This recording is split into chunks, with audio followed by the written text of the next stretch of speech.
I have said, Ye are gods, and all of you are children of the Most High. But ye shall die like men and fall like one of the princes. Arise, O God, judge the earth, for thou shalt inherit all nations.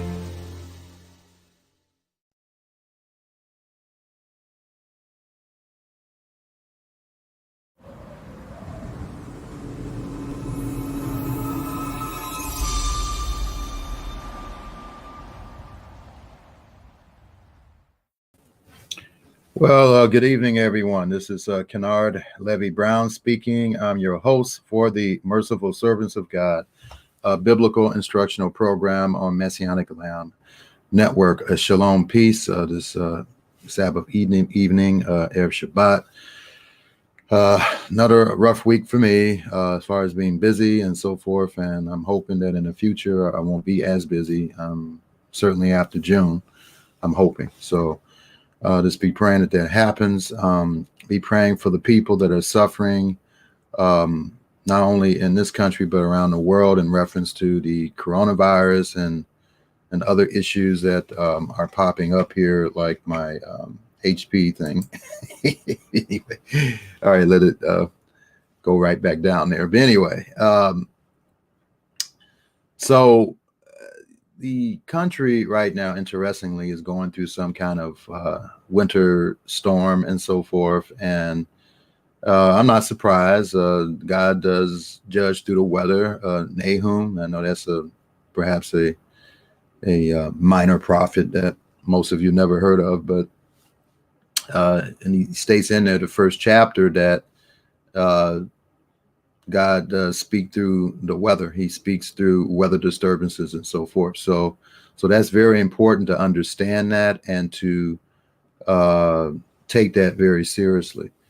And so today, as I promised to some of you, I would talk about the Passover, what is expected and everything after we go over the Torah portions today. And this is a time that we got to really start to prepare for Pesach. I know that a minor holiday is coming up that's talked about in the book of Esther, Purim or Purim. Some people pronounce it that way. And so that's coming up, but we should use that as preparation for the Pesach. So that's what we should be doing as well. And so I'm going to go over the Torah portions today. And then we're going to go over how to prepare for Pesach. And it's not my experience in almost 17 years of ministry is that people focus too much, and I mean too much, on the physicality, the rituals and so forth of the Seder and of the whole 7 days, the first and last day of unleavened bread. They don't focus enough on the spiritual aspects. The whole purpose of the Passover season, which the Bible defines as the 7 days, the first and last days of unleavened bread, Ezekiel 45 verse 21, is a time when you really work on your very, very difficult sins, your secret sins, the sins that only God knows that you commit. And we all have those, okay, or have had those, all right? And you need to recognize that and focus on those things. And that's what I'm going to try to convey today as I go through the summary of how we, as a group, as a little flock, as the Bible calls his true believers, we are a little flock as we go through all this. So that's what I'm going to do. And let me pray first. Eternal Father, this is not the time for any of us to fall asleep. Help those who are being taught by qualified Torah teachers to listen to what they have to say, especially now in this type of season, the way things are going right now in the world and everything else. Things are far worse than they are better at this point. We don't know when you're going to let up a coronavirus. You have a strand that's worse than the other strand that you let loose to punish the world and to wake people up. But just like you revealed through your apostle John, there's going to be 100-pound or 90-pound or 70-pound stones being thrown at people, and they're still going to be cursing you, so it's just humankind is really rebellious, very stubborn, and the one thing that we all need to recognize is the pride issues is very, very serious, and most people don't understand that pride was the first sin recorded in the Bible. That's in Ezekiel chapter 28. And so I know some so-called scholars, well, they are scholars, but scholars make mistakes. We all make mistakes. They think that Ezekiel 28, the person that's talked about there, that's walking on coals of fire, is a human being. That's not a human being, can't be. Okay, is even called a cherub. Okay, in that passage. So help us to understand the truth of that, and help us to understand that we need to submit to those who are teaching us, be humble. Even myself, I'm a teacher, but yeah, I learn from other teachers. Not as much as I used to, because I'm teaching myself, but occasionally, when I have the time, I do. I read other books, and help us all humble. We're not so much knowledgeable that we can't learn anything new. So, or have an understanding reinforced. So help us to understand that. So we ask all these things. Oh, please help Kamala Harris and her boss, President Biden, to make wise decisions, not only for them, but for all world leaders. You tell us to pray for world leaders, and we should be doing that. And then, of course, the scattered flock around the world, please help them. So we ask all these things on your great son, Yeshua HaMashiach's name. Amen. Okay, ladies and gentlemen, we're going to go to the Torah portion. Let me take a look at who we have here. We have Michelle, the Grand, Chels, Ellen, hello. And then don't forget, though, we have the Sabbath study tomorrow at 3 o'clock. You said you can attend, so look forward to seeing you there. Deborah. Okay, and then Joseph. All right, so we're going to go ahead and begin this. You have Adam. All right, so let's go ahead and the Torah portions here. All right.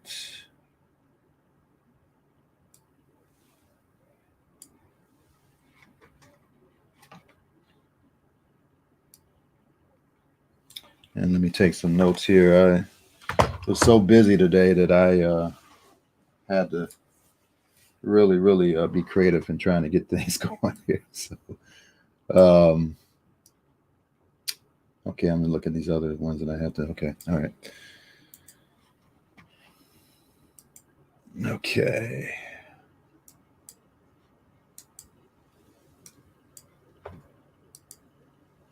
Okay, so you guys should be able to see that. Teruma, okay, or Teruma, it can be called the Teruma in a nutshell. Okay. All right, and we will do that. We go over that.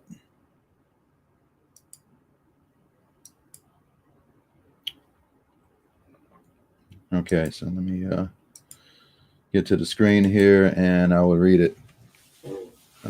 This is a very effective style whenever you are doing public speaking.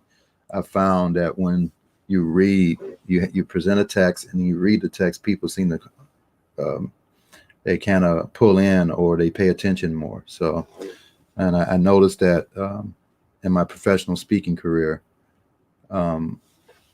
actually more so toward ministry. I've given speeches for business, but it's been a lot more toward ministry. But it can be applied toward business too. So Teruma, in a nutshell, all right, the people of Israel are called upon to contribute. Here we go. The principle of giving, again, is all throughout the Bible, just like the principle of oppression is all throughout the Bible. Particularly, I was studying Psalm chapter 10 today, and that's a very, very significant chapter to study, because it really focuses on the poor and then how they're oppressed. You ought to study it. It's a real enlightening psalm. So anyway, the people of Israel are called upon to contribute 13 materials: gold, silver, and copper, blue, purple, and red dyed wool, flax, goat hair, animal skins, wood, olive oil, spices and gems, out of which Yodevahi says to Moshe, they shall make for me a sanctuary, and it shall dwell, and I shall dwell among them. And that's still a valid commandment today, and that has been broken, folks.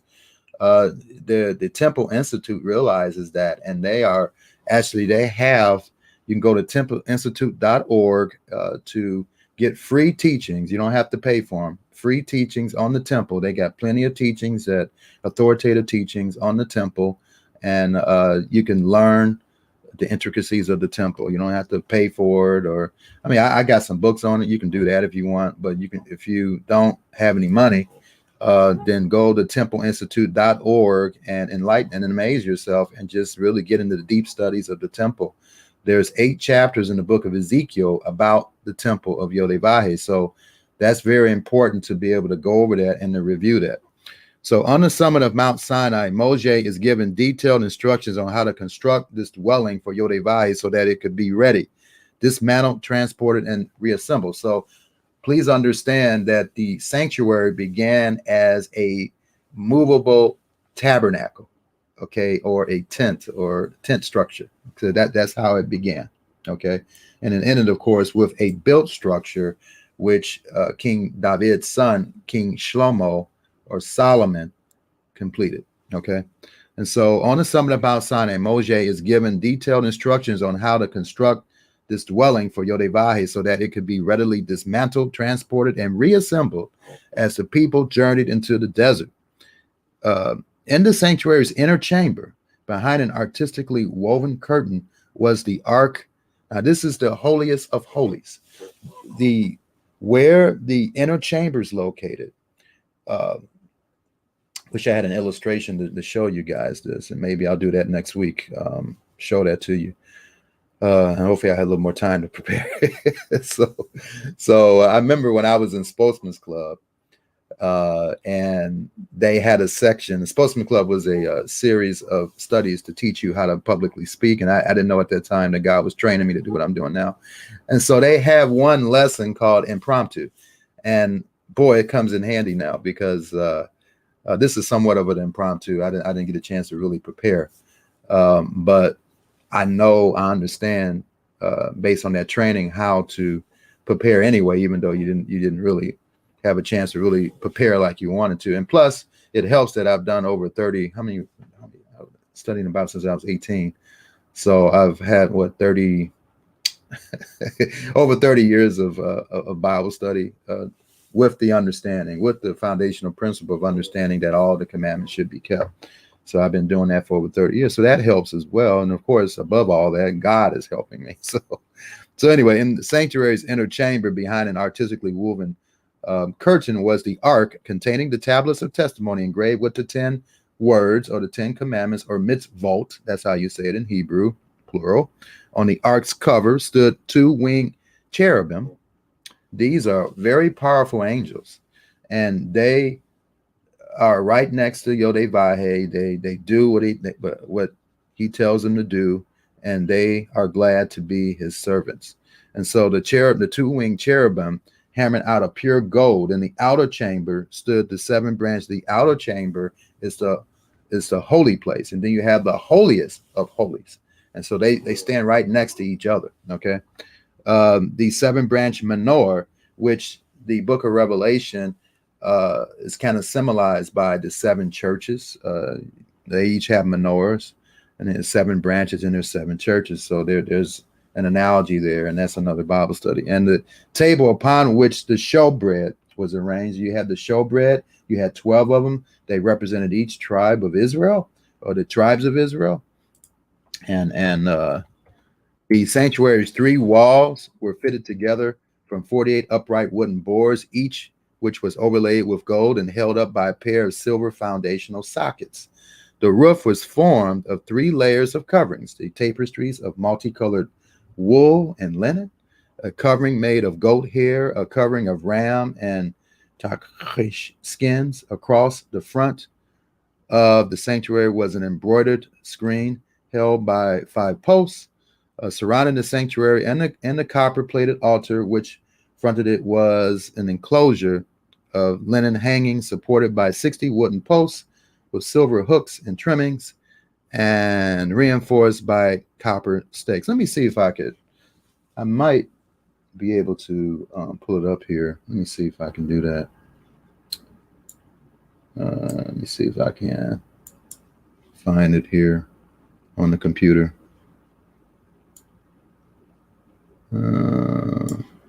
I might be able to pull it up. I don't know. I might do something though. Yeah, the computer memory might go crazy. So, so I'm not going to do that today. But I think next week or sometime during this season, we're going to take a look at the tabernacle and the temple. And so I'll have a show, and I may upload it on YouTube to give a little more detailed on the temple structure, because Yod-Heh-Vah does command us to be familiar with it. That's in Ezekiel, the 40th chapter. He talks about that.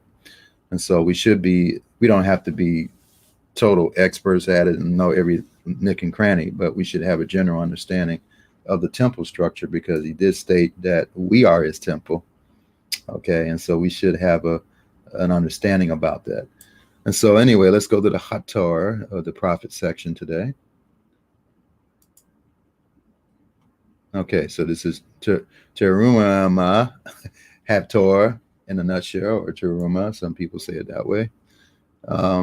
So this week's Torah describes the construction. Now, this is from the tabernacle to the built structure that was built by King Shlomo or Solomon. Okay, and so under the direction of King Shlomo or Solomon, echoing this week's Torah portion, which discusses the construction of the desert tabernacle. So we went from the desert tabernacle, they were out of the wilderness, and now they are in Jerusalem or Jerusalem.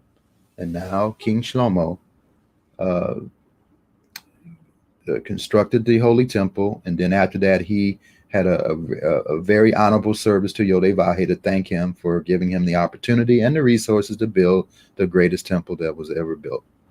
Okay, the Torah discusses the manpower, both Jewish and non-Jewish, or Israelitish and non-Israelitish, that Shlomo recruited. Now, this is interesting because this could be prophetic, because we know that a third temple is going to be constructed, right? And it may be also that there will be people that are not of the tribes of Israel, Jewish or outside of the Western nations, that will actually help with the construction. What I mean, Israel today, the Israel of God, it consists of Jews and Christians. Okay, both Jewish and non-Jewish, that Shlomo recruited for the building of the Holy Temple. So don't be surprised if this happens again, because Yeshua stated in Matthew chapter 24, verse 15, that there will be an abomination of desolation, and that the temple has to be built. The temple has to be built, because when you understand the first type of abomination of desolation, it involved what we recently celebrated, the minor holiday of Hanukkah, which means dedication, which has something to do with the temple. And so for those who are getting into prophecy, one of the foundational understandings of prophecy is to understand that nothing, whatever, is not going to hit the fan until that temple is built. And the Temple Institute, I believe, Yod-Heh-Vah is raised up for that purpose, to be able to build that third temple that he so desires. All right, so that Solomon recruited for the building of the Holy Temple. Also discussed are the hewing and transportation of the stone, the laying of the foundation. Remember, Yeshua talked about foundation. Well, he was talking about that was temple language, the foundation. Who would ever lay up the foundation? Again, he says that we're temples, and so we have to understand that in that light. And the laying of the foundation, as well as the dimensions of the Holy Temple, is components and materials. Now, you can get free information on this on the templeinstitute.org, templeinstitute.org.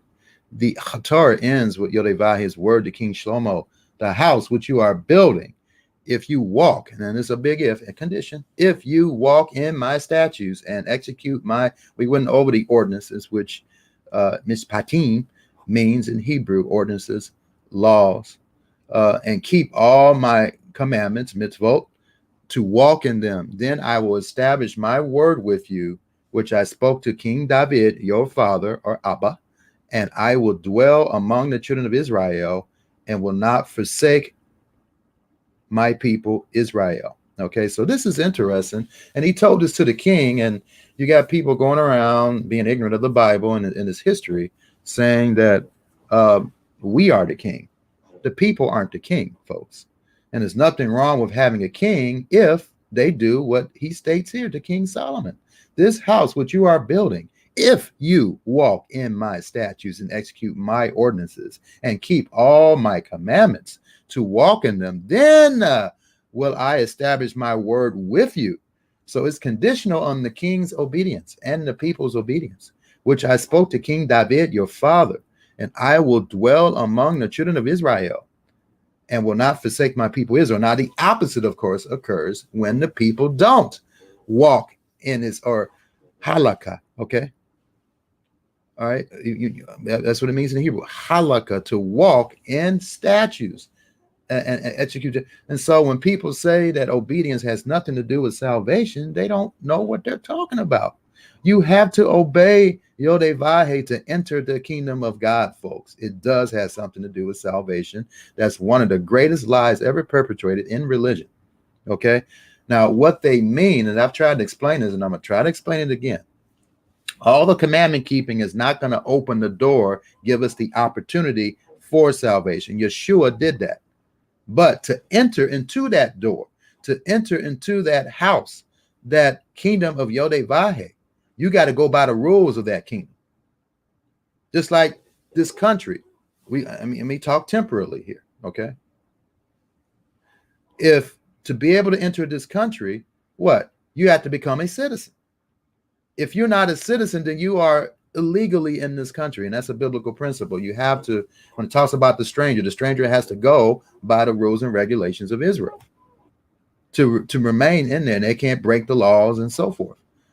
Well, the same principle, of course, that many, in particular the Western nations, have taken, the United States has anyway, to become a citizen in this country and other countries, you have to do certain things to become a citizen. Well, God is I don't know why people think that Yod-Heh-Vah-Heh is any different. He's not. He's not. That's where we got the concept from. That's where we got it from, ladies and gentlemen. Okay, so we're going to go to the Brit Hadashah here. And 2 Corinthians 9, verse 1 to 15. We're going to go to that. So let me get the Bible out here. And then we're going to go over a summary of the Passover. And this will be in video so people can review it too. That'll be great. So of how we do it. We try to do it according to the Bible the best we can. All right. So let me pull out the, I can do that here. What's going on with this thing? Oh, okay. Here we go. All right.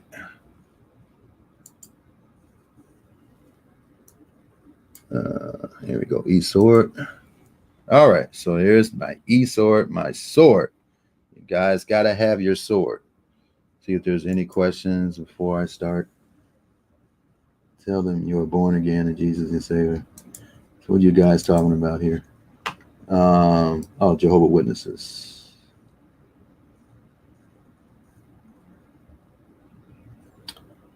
All right, then tell them you're born again. Okay, thank you. All right. So let me go ahead and we're going to go over this as far as the Brit Hadashah. And then we're going to go over Passover briefly here, the story of Passover. Okay. All right, so you guys should be able to see that. And let me see, where are the scriptures? 2 Corinthians 9, verse 1 to 15. So 2 Corinthians 9, verse 1 to 15. Oh, this is interesting. The collection for Christians in Jerusalem. I mean, it's all throughout the Bible, folks. It's about giving. I mean, I try to explain this to people that we just can't say we believe and be stingy and don't give nothing. I mean, it's just We all in different economies, environmentally or socially, and you have to figure out, how can I best give temporally? In other words, physically, money, okay, to ministries, to this ministry, other Torah teachers that have helped you, worthy causes. We all have that responsibility, and if we don't do that and have all kinds of excuses why we don't give, then we're in trouble. Okay, so we gotta to do that, and I'm not a hypocrite. I do give. People that know me know I give. Okay, so I'm not being a hypocrite, and I'm trying to encourage you guys to do it and not be stingy, and realize that giving also can hurt. It can be a sacrifice. You're going to have to it is a sacrifice. And so giving should not always be comfortable. And a lot of times giving is not comfortable. I can tell you that right now. So we've got to, this is what God is trying to, in a way, hammer at all of us through me and through the other few people that are preaching the truth, is that the importance of giving. And this is one example of it here. The collection for Christians in Yerushalayim, okay, or Messianics, if you want to call it that. All right, so for, let me get the words out here. For the touching of the ministering to the saints, it is superfluous for me to write unto you, for I know the forwardness of your mind, for which I boast of you to them of Macedonia, that Achaia was ready a year ago, and your zeal has provoked very many. Yet have I sent the brethren, that not our boasting of you should be in vain. You should always let someone else boast of you instead of you boasting of yourself. That, as I said, you may be ready. That not happily, if they of Macedonia come with me and find you unprepared, we, that we say not ye, should be ashamed in this same confident boasting. Therefore, I thought it necessary to exhort the brethren that they would go before you and make up before your bounty, whereof you had noticed before, that the same might be ready as a matter of bounty and not as covetousness. The cheerful giver. Now, this is a very, oh my goodness, this is really, and when I say, oh my goodness, I'm not saying it in vain, because this has everything to do with the goodness of Yodevahid. All right, so the cheerful giver. Remember, we have to be cheerful givers. We shouldn't, and I've been guilty of not being a cheerful giver. And so when I give, you should feel some joy when you give. You should really feel some joy. You shouldn't feel, oh, I had to give this person. I had to give. You shouldn't feel that way. You should be a cheerful giver.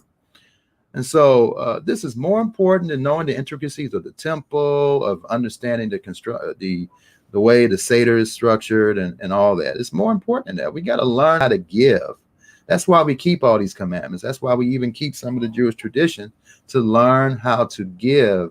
If you don't become a giver, then God's not going to allow you to be in his kingdom, folks. This guy pretty much tell you that. And we should be consistent givers. 2 Corinthians 9 verse 6. But this I say, he which soweth sparingly. Okay, so if you're stingy, don't want to give, counting your pennies, to the point of where you don't have to do it, but you're just doing it anyway. He said, you shall reap sparingly. Okay, he which soweth bountifully shall reap also bountifully. Let me put this in another, let me use the NASB. So you guys really understand what he's saying here. Now, this I say, he who sows sparingly will also reap sparingly. And he who sows bountifully will also reap bountifully. Each one must do just as he has purposed in his heart. And this is talking about giving offerings, okay? To Rumah, okay? All right. For Yodevahid loves a cheerful giver. He loves a cheerful giver. And you shouldn't be pressured to give, okay? But then again, that doesn't erase the fact that you should be giving. That you should be giving, okay? And verse 8, and Yodevahid is able to make all grace abound to you, so that always having all sufficiency in everything, you may have an abundance for every deed. So he's telling you, when you are not stingy and when you give consistently the way you're supposed to, then he's going to bless you to have more. Verse 9, as it is written, he scattered abroad, he gave to the poor, his righteousness endures forever. Now he who supplies need to the sour and the bread for food will supply and multiply your seed for sowing and increase the harvest of your righteousness. What is righteousness? Deuteronomy 6 verse 25 says righteousness is keeping all the mitzvot, the commandments. Verse 11, You will be enriched in everything for all your liberality, which through us is producing thanksgiving to Yodevah. For the ministry of this service is not only fully supplying the needs of the saints, but is also overflowing through many thanksgivings to Yodevah. Because of the proof given by this ministry, this proves whether ministry is legitimate or not by their willingness to give, not only to people of the assembly, but to give to people in general. That's one of the proofs that you are with a true ministry. Of course, keeping the Sabbath and holy days and all that too. But there's some that do that, and they're very stingy when it comes to people coming to them and asking them for money. So I have to say that. But because of the proof given by this ministry, they will glorify Yodevah for your obedience to your confession of the gospel and for your liberality of your contribution to them and to all. So it's not just the people in the church, the people in your assembly, also to everyone. And I try to do that with the best of my ability, with the resources that I have. And you should do the same. While they also by prayer on your behalf yearn for you because of the surpassing grace of Yodevah in you. Thanks be to Yodevah for his indescribable gift. That this is a marvelous passage of scripture that you should study all the time. You should study that to understand the principle of giving and understand the principle that if you don't do it, then you won't get blessed as much. And so it has a lot to do. Yeshua stated in Luke 6, verse 38, give, and it shall be given unto you. So let's take a look at Matthew 5, verse 33 to 37. Matthew 5, verse 33 to 37. And then we're going to look over when we're going to be celebrating Passover and all that. I'll go over that. Okay, where is this at again? 33 to 37. Okay. So we're talking about oaths here. Again, you have heard the ancients were told, you shall not make false vows, but shall fulfill your vows to the master. Okay, so what this is talking about here, do not break your oath, do not swear falsely, or do not perjure yourself. Keep your vows to Adonai, which means the Lord. The distinction between vows and oaths is hazy not only to us, but also within Judaism. And the issue doesn't seem important today. The early believers understood Yeshua not as prohibiting all vows, but as prohibiting vain oaths. The rabbis of the time did the same. In the Apocrypha, compared Sirach 23, verse 9, do not accustom your mouth to swearing oaths, and do not habitually use the name of the Holy One. Philo, who was a contemporary, in other words, he lived around the same time as Yeshua. Philo, and he was a Jewish Greek scribe. Philo, a Jewish who was influenced by the Greek culture there. Philo of Alexandria recommended avoiding oaths entirely. Decalogue 84. The Talmud has this parallel to verse 37. Let your no and yes both be righteous. Baba Messiah 49a. Messiah 49a. All right. So anyway, 33. Again, you have heard that the ancients were told, you shall not make false vows, but shall fulfill your vows to the master. But I say to you, make no oath at all, neither by heaven, for it is the throne of Yodevah, or by the earth, but it is the footstool of his feet, or by Yerushalayim, for it is the city of the great king. Nor shall you make an oath by your head, for you cannot make one hair white or black. But let your statement be yes, yes, and no. Anything beyond that is of evil. So you got to be careful about what you pledge to Yodevah and to other people. Okay, so let's take a look at, let me pull this document up here. And then we'll take a look at this here.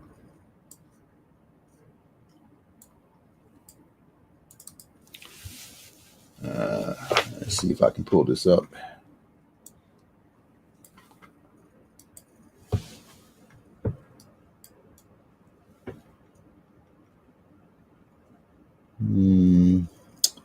Nope, not able to do it. Oh, here it is. Here it is right here. Acrobat. All right, so you guys should be able to see that document. I'm going to try to blow it up here. You can really see it. And let me increase it here a little bit more to maybe 400. No, 200. Okay. And a little less than that. 150. There we go. So you guys should be able to see it now. All right, I whipped this up pretty quickly. So I just based it on last year. So yeah, I will check for comments later on. All right. But so anyway, this is the way God has led me to observe the path. I know people got their different ways of doing it and all that, but we do the best we can according to the Bible, according to the Jewish calendar. There's, let me just read this to you. We keep the holy days based on the traditional Jewish calendar. I understand it's not perfect. I kept the new moon calendar until I realized the tremendous division and confusion it has caused in the body of Messiah. Now we know that in 1 Corinthians chapter 14, I think it's verse 33, it states that God is not the author of confusion. Okay. So if God is not the author of confusion, there's something wrong with people having their different calendar dates. Okay. So based on that, I stopped doing that. And I'm going to go by the calendar that has kept the Jewish people together during the diaspora. It makes sense. All right. So, however, the Jewish calendar has been good enough to keep the Jewish people together. That's what I just said, around the world. So it should be good enough for us. Plus, keeping the Jewish calendar gives us an opportunity to fellowship with our Jewish brethren who also keep the Jewish calendar. We can do it not with them, but we can do it in spirit. We begin to count, unless you know some, of course, that believe in Yeshua Messiah.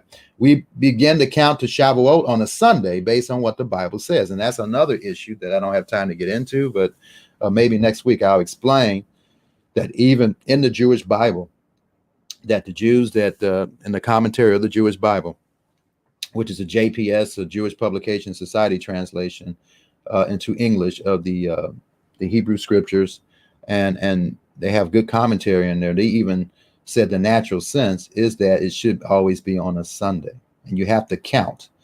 Okay, it's never a set day. Okay, it's on a Sunday, but we don't know which Sunday, and we have to count 50 days. Okay, until we get to that point.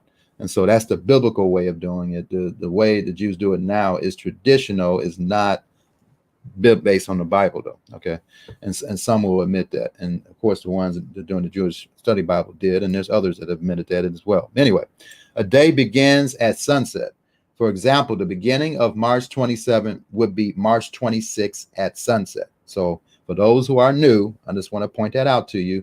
In the book of Genesis, it tells you what a day is. From sunset to sunset is a day. All right, and a day begins at sunset. So like tonight is the beginning of Saturday. Okay, it's the beginning of Saturday. The sun is set, so it's just the beginning of the day. The day hasn't approached yet. It's the beginning of the day, and the day begins at night. All right, so holy days for the year 2021 based on the Jewish calendar. You have Pesach, which is really the Passover sacrifice. All right, that's the time when the Passover lamb was sacrificed. It was sacrificed at 3 o'clock. That's going to happen. That day is Saturday, March 27th this year. Okay, based on the Jewish calendar. But Friday evening is when we are going to come together, like Yeshua did. He had everybody come together before. At the beginning of the Passover day, because during the day he was hung on the cross at 3 o'clock, and he was a symbolic Passover lamb. So he could not take the Passover at the designated time based on Torah, and so he had to take it earlier because of that. That was a special exception there. So anyway, Friday evening, which is March 26th at sunset. So the first day of unleavened bread, Chag Hamatzat, okay, Hag Hamatzah, okay, Hamatzot, Hag Hamatzot, okay. March 28th, the Passover Seder starts before the beginning of Sunday, March 28th, which is March 27th at sunset. And so the 7th day of unleavened bread, Chag Hamatzat, March 31st. Note the whole period, 7 days, is called the Passover sacrifice. So the Hag Hamazot, okay, March 31st. The whole period, 7 days, is called the Passover in Scripture. So that's Ezekiel 45, verse 21. So Pentecost, which is in Hebrew, Shavuot, is May 16th. On a Sunday, I know based on the Jewish calendar, is on a Monday, okay? But biblically, it should be on a Sunday. It's always on a Sunday. May 16th. All right. Feast of Trumpets, Yom Teruah, September 7th. The Day of Atonement, Yom Kippur, September 16th. The first day of the Feast of Tabernacles, Sukkot, September 21st. The 8th day of Assembly, Shemoneh Atzeret, okay, is September 28th. If you guys have any questions, I'll get to those questions after I get done with the study, okay? The Seder Plate shows what you need for the Passover, and I think I had this. Let me pull this up here. See if I can find it here.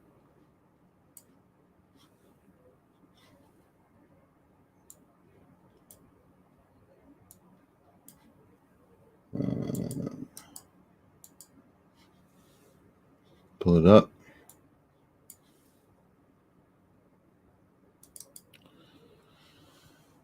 Let me see if I can find this here.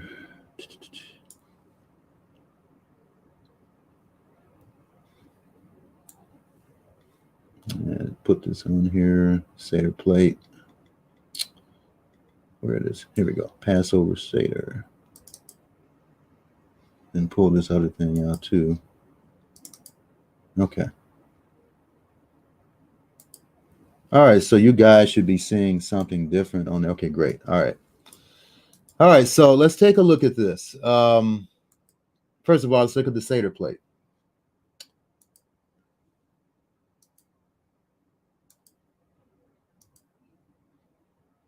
Let me pull this up here.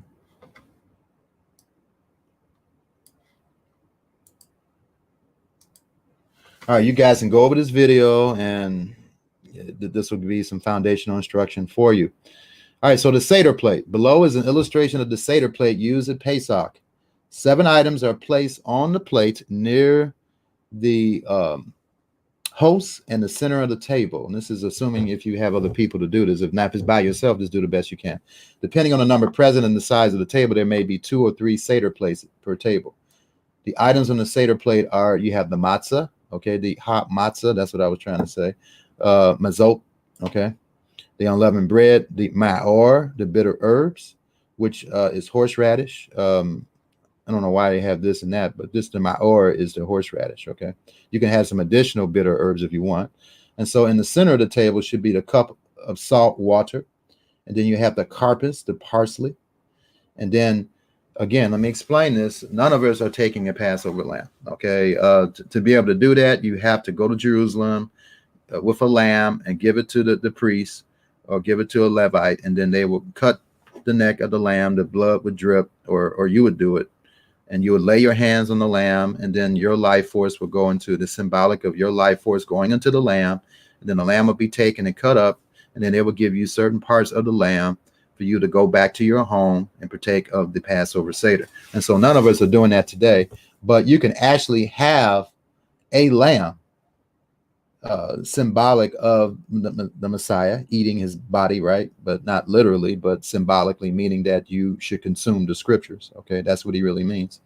And so eating a lamb can symbolize eating the word of God. And so if you have that and you want that symbol, fine. But if you don't want a lamb, you don't need to have a lamb, okay? Because none of us are taking the Passover lamb today. Now you got some people going around violating the scriptures and sacrificing lambs. They're going against the Bible. That is certainly something that you should not be doing, and it's not biblical, okay? And so the chariset, chopped nuts, apples. I want you to guys understand here, I've done 16 years of Seders. I've done a Seder at a community Seder, over 200 people. And so I know what I'm doing here. So I just want to point that out to you. I've done this for several years. All right, so explain later in the text of the Haggadah, okay, which is the story of Pesach. Our Seder Plate includes the matzah instead of traditional roasted egg, because the egg has a connotation of pagan. And I know that the egg supposed to mean life, but still, I don't think that's a good thing to have an egg on the Seder Plate, and it's around Easter. So I just don't think that's a good idea. And so in the original Pesach, there was no roasted egg, so we have eliminated it. Okay, and so get back to the original faith. All right, so I want to show you this. This was done, to give credit when it's due. This was done by an individual by the name of Bruce Olson. Okay, And so, but he did a beautiful job of, so I don't have to. I love when people do things and I don't have to do it. And so it saves me time. And this is a good document. I just want to show you because some people are very confused about the timing. Okay. And so graphically here, let's take a look at this. Let me blow this up a little bit so you can see it. I guess a 200. All right. So right here, you see on Aviv 10 or it's Nisan 10, this is based on Exodus chapter 12, you pick out the lamb. Okay. And so that's when it starts. And then the Pesach or the lamb, the Passover lamb is at 3 o'clock. And that's exactly when Yeshua died. He died on the preparation day of Aviv 14. I don't care what scholars telling you what, they don't know what they're talking about. They need to look at the scriptures. Okay. He died. He was the Passover lamb. 1 Corinthians 5 verse 7 and 8 is pretty clear. He was our Passover lamb. Okay. You don't need doctorate degrees in religion to understand that simple statement. All right. Blood on the 2 door posts and lintel. Okay. And started eating unleavened bread in the evening of Aviv 14. Some people are teaching that the Passover is Aviv 13 at evening. That is incorrect. That is incorrect. And I'm trying to explain this as simple as I can. There's other scriptures you can look up that we're going to go over today. All right. And so the high Sabbath was Aviv 15. And that's what the Bible means when it talks about a high Sabbath. It's a holy day. Okay. That's a festival, high Sabbath. Okay. So that's what that was. All right. And so as you can see here, Israel leaves with haste. Death plague of the firstborn. All right. It began at midnight. Eat the Pesach, roast it with. So all this happened during this time. Okay. All right. At midnight, at the beginning of the 15th, that's when cry was all throughout Egypt. So I just wanted to show you that because people are confused by the timing. Very much so. So anyway, getting back to this. You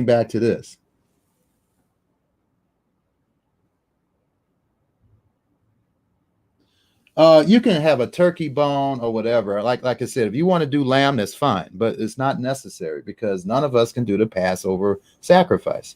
So if you want a lamb, that's fine. If you want chicken, whatever. Okay. I prefer lamb because I want to remember that, he was like a sacrificial lamb, but I realize that it's not the Passover sacrifice. And like I told you, you got people going around because they have a zeal, but the zeal is not right. As Romans chapter 10, they have a zeal for God, but it's not according to knowledge. They're going around killing lambs and all that, and and it's just and they said, well, this place is holy. Well, the place that God stated in the Bible to do those type of sacrifices is at Yerushalayim or Jerusalem, and if you're doing that, you're violating scriptures, right? And so that's the thing that we need to understand. All right, so get back to this. Okay, here we go. Get back to this again. All right, so I have that all outlined. You guys can go over this video and all that. I'm gonna do this every year, get everybody prepared because I know that this could be difficult, but I've been doing it for several years, so it's not as difficult. All right, so again, the chareset consists of chopped nuts, apples, and it's delicious, by the way, wine, honey mixed together. Okay, also get some red wine or grape juice and matzos for Passover use. Okay, and so get them. If you can't get them for Passover use, get some unleavened bread. Okay, and people make too much of a big deal about that, but get the best that you can. Okay, sometimes they run out of supply, so you just get as long as it's unleavened bread. Okay. So hag hamatzot, that's how you pronounce it. Hag hamatzot. Hag hamatzot. Just want to make sure I pronounce that right. All right, so now this is a very important part. The Last Supper and Passover sacrifice service are for those who are really serious about obeying the master. Okay. If you remember, and I'm not going over it, you can look at it, look this up yourself in Exodus chapter 12, 13, and 14. He requires even the stranger to be circumcised to take of the Passover. Now, of course, the Passover would be the Passover lamb. So for them to eat of the Passover lamb, they had to be circumcised. Now, circumcision spiritually means you're converted. All right. And I realized that after I have allowed people who were tire kickers and curiosity seekers to participate in this, and they were keeping Sunday, they were doing okay, and it was just they weren't serious. So I've stopped doing it. I'm not going to be doing it anymore. This service is a very serious service for people who want to make a commitment, symbolized by those who want, even the strangers who want to partake of the Pesach, they must be circumcised. No, we know that we're not eating the Passover lamb today, but still that's symbolic of the fact that the people have to be serious, okay? Because circumcision spiritually is referring to you being converted and having the Spirit of God in you, okay? And so, and this is some things that people hardly seem to ever understand when I explain this, that there's many spirits in the world, and the spirit that is the least in the world right now is God's Spirit, just like it was during the days of Noah. All right. And not too many people have that true spirit in them. They may have it working with them, but it's not in them, changing them and helping them become better people. And so if you don't fully understand you need to keep the Sabbath, keep the holy days, not eat pork, if you're still struggling with those concepts, then you shouldn't be partaking of the Passover. And you're not going to attend our Passover service. You can go to someone else's, but not ours. Ours are for serious people according to the scriptures, okay? So the Last Supper and the Passover sacrifice service are for those who are really serious about obeying the Master and observing all his commandments. If you're just a curiosity seeker and don't desire to make a full commitment, which includes keeping the Shabbat on Saturday, not Sunday, keeping the holy days, listen to Leviticus 23, and avoiding unclean meats like pork, listen to Leviticus 11 and Deuteronomy 14, then you should participate when you are ready to make a serious commitment. So I just want to point scripturally, and if you those who need to see some scriptures about that, I'll email it to you. You've got to commit. Make a commitment. This is a covenant agreement. Circumcision is part of making an agreement that you are going to be serious, and it involves shedding blood, okay? That you're serious and you shed blood to point, you're shedding some of your life, okay? That you are going to keep the commandments. Now, of course, women don't do circumcision, so it would be spiritual, okay? But for those who are just learning about keeping Torah, then please review our statement of beliefs. And for those who want to see our statement of beliefs document, which is based on the Bible, please let me know, and I'll send it to you. And read and study the process of conversion section. There's a section in the statement of beliefs on the process of conversion. You've got to understand that if you want to participate in the Passover Seder. All right. If you desire to be converted, then the Last Supper and the Passover sacrifices is for you. And if you want to be converted, I could certainly do that. If you're near Ohio, I could come there personally. If you're not near Ohio, I can instruct you how to do it the best way you can, okay, to immerse yourself in your tub, or if you are lucky enough to know a Jewish person that will allow you to use their mikvah bath in their synagogue, then you do it that way. So, but anyway, if any of you are serious about receiving the true Holy Spirit of God, not the counterfeit, the one that represents the Messiah that wasn't a Jew, or if he was a Jew, so what? And you can keep Sunday, eat pork, and he kept the law so you don't have to, then, you know, that's not the kind of immersion that would qualify you to take of the Passover. Okay, you need to be immersed. You need to make a commitment, a serious commitment to do this, to walk this walk. You know, and that means not doubting about keeping the Sabbath, the holy days, not being anti-Semitic toward Jews, or hating Jewish tradition, which the good tradition, the good part of it is good to observe because it helps you to obey the mitzvot, and it helps you to stay on track. And the Bible states in, I think it's 2 Thessalonians, that we should keep some of the traditions that line up with the Bible. Okay, and that's another Bible study. Also, if you have not already done so, please read, and I keep on trying to tell you guys to read this book, and for those who haven't read it, shame on you. I'm dead serious. Okay. You should read the ebook, How God Calls You to Keep His Instructions. Read it. It's only 98 pages. All right. Read the book. If it's a bunch of scriptures there, well, look those scriptures up. Well, it is a bunch of scriptures. I mean, that book is very vital on you understanding Yodevah, his plan, understanding why he's calling you. God inspired me to write this book because the people that came to me didn't understand why. They didn't understand why God drew the person to me. And I had this one individual, young girl, she was trying to tell me what love was. And she was, 20 years old, 21 years old. She was trying to teach me about love. Okay. And here I am married.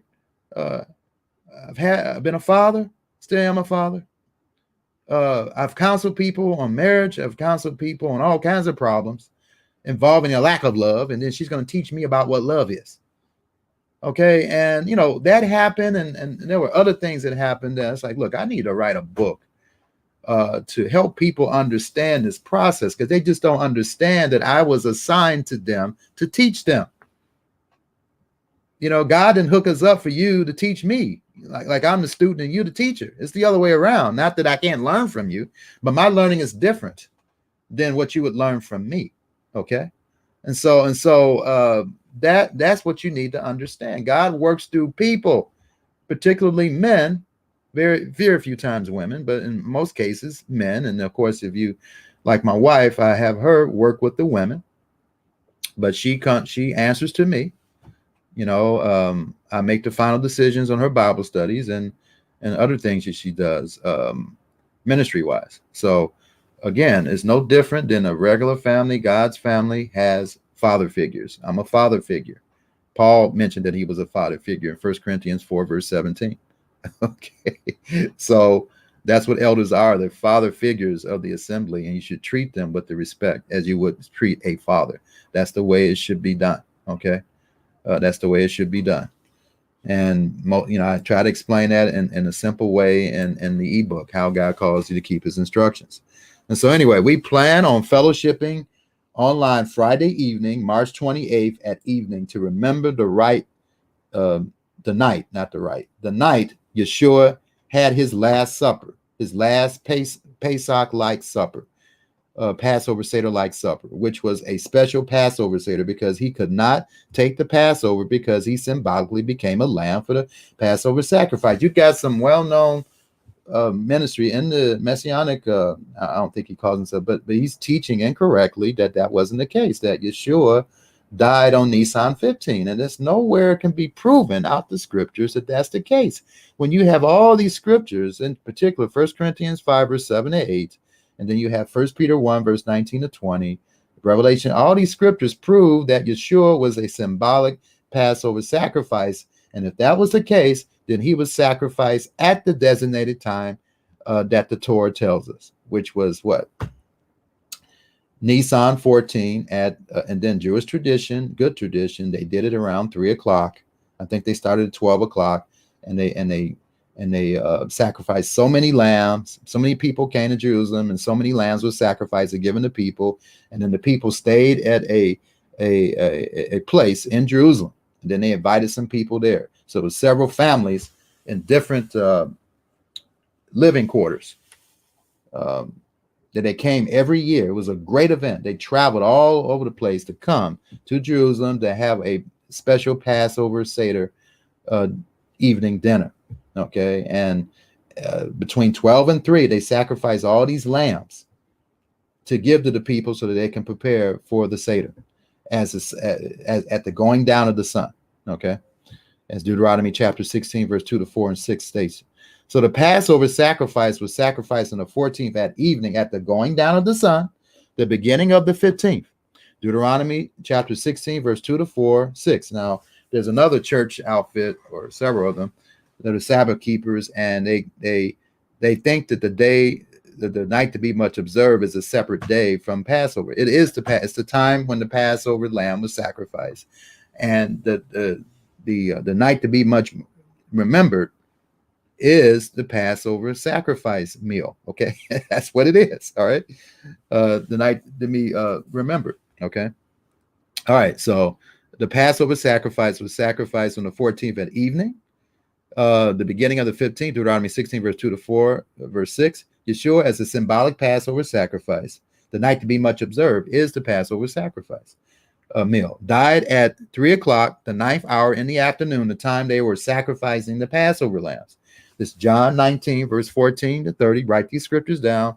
When this video is recorded, just simply go to this and refer to this. I'm going to do this every year, and it's going to be the same format, and I'm going to go over this. So those who are new and those who aren't new, but you forgot, you'll be refreshed, okay? Remember, all the holy days, all the Moedim are cyclical. You should repeat it and go over and over and over again so you get better at keeping it. All right, so Yeshua, as a symbolic Passover sacrifice, died at 3 o'clock, the 9th hour in the afternoon, the time they were sacrificing Passover lamb. John 19, verse 14 to 30, Matthew 27, verse 45 to 50. The 14th at evening this year is the beginning of Saturday, March 27th, which is Friday, March 28th at evening, okay? Or 26th, rather. And so the 14th at evening this year is the beginning of Saturday, March 27th, which is Friday, March 26th at evening. Let me repeat that again. The 14th at evening this year is the beginning of Saturday, March 27th, which is Friday, March 26th at evening, okay? So here's the following information you need to access our online meetings for the Passover sacrifice service. And so here it is. Jot this down. All right. The U.S. number, this is to call in if you don't have a computer, is 319-527-2633. You'll be automatically put into the service. You'll just hear my voice. For those who are international, here's the international dial-in numbers for this, okay? But if you have computer access, you don't need that, even if you're in China or Zimbabwe, okay? And so all you need is this right here. The online meeting is join.startmeeting.com/MSOG. That's https:// join.startmeeting.com/MSOG. You must access the meeting via online to see the Passover service presentation. So to actually see me do it, and I have a PowerPoint presentation that I do, you'll be able to follow through. I kind of summarize the Haggadah, okay? If you have problems logging online, then call customer service at 1-877-553-1680. And so use the above information for Friday, March 26th at 8 p.m. So we're going to all meet Friday. We'll have, if you want to have like a special Passover Seder before the actual one, feel free to do that. We can do that.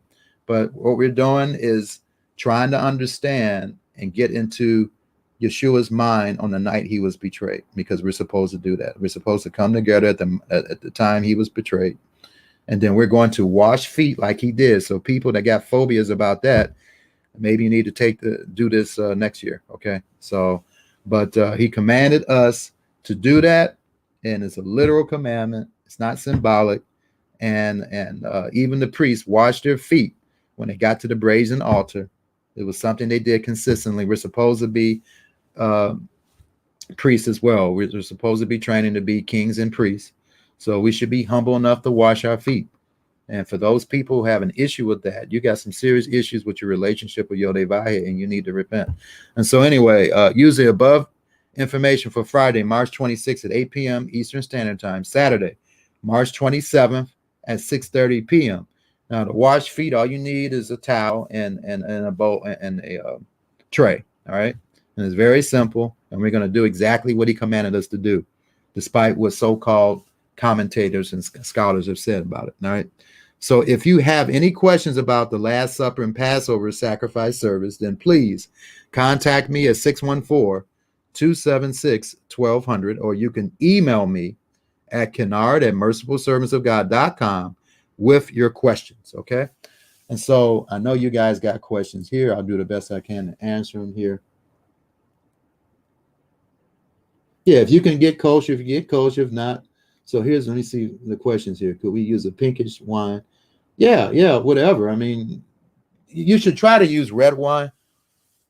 But if you can't afford it, if you can't get it, just use whatever you can, okay? Let me see what else here. Question from the tapestry made of wool and linen. Okay, I have to do some research on that. I know it's the purest materials. I can tell you that right now. Because you're talking about his tabernacle. It was definitely the purest materials. I can tell you that much. Okay, why don't you email me with that question? CHELSC. Yeah, email me with that question, okay? At Kennard at mercifulservantsofgod.com. And I'll do the best I can to answer that. All right. Let's see what's the other questions here. Yeah, and when you guys have a question, just type it up in caps, question, so I'll see it, okay? All right. I'm trying to look on here, see if I answered everyone's question here. Okay, I did. All right. All right, everybody. So I'm going to go ahead and sign off here. And first, I'm going to do the blessing here. And we will meet again this Saturday at 3 o'clock for those who want to be instructed by me continuously. Vavareka Adonai v'yesh mereka. Ya Adonai panav elek v'yesh neka. Yeshe Adonai panav eleka v'yashem lecha shalom. May Yod-Heh-Vah-Heh bless you and safeguard you. Get the little smock thing there. That's what the high priest did. May Yod-Heh-Vah-Heh show kindness and be gracious to you. May Yod-Heh-Vah-Heh turn his countenance to you and establish peace for you. All right, ladies and gentlemen, we will pick up again at 3 o'clock Eastern Standard Time. And may Yah, and I hope this was instructive for you, and I hope this was clear to you on how we do this. You're welcome, Ellen, and please join us at 3 o'clock if you can. This will be in the archives. You can go over it. But I hope I broke this down as simple as I could for you guys. And so with that, ladies and gentlemen, may Yah bless and keep you. And Yah willing, I'll be available to you at 3 o'clock tomorrow. Happy Shabbat. Shalom.